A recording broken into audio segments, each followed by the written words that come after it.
The case now we will be dealing is when some special properties of the quadrilaterals will be known to us. Now special properties means the properties that the quadrilaterals have.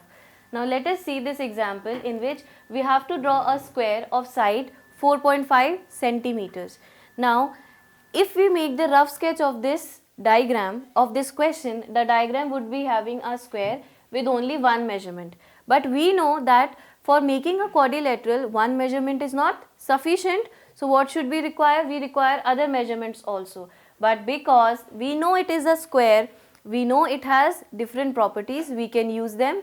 For example, the first property that we can use is that all the sides of a square are equal to each other, due to which each side will be equal to 4.5 centimeters. Now you can see that all the angles of the circle or all the angles of the square are also given to us as 90 degrees. Why? Because all the angles of a square are already 90 as given in the property. So we can start with the measurement AB. We have drawn the line AB over here, made the angle of 90 degrees in both the cases.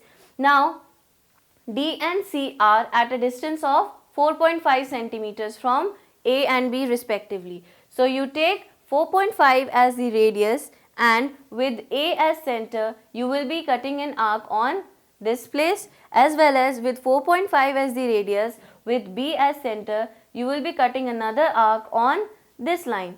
Now when you cut an arc on this line, you got your D point, right, which is 4.5 centimeters away from A.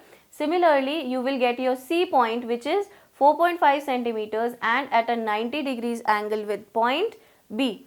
Now you have got your points D and C, you join them both together and you get ABCD as the required square.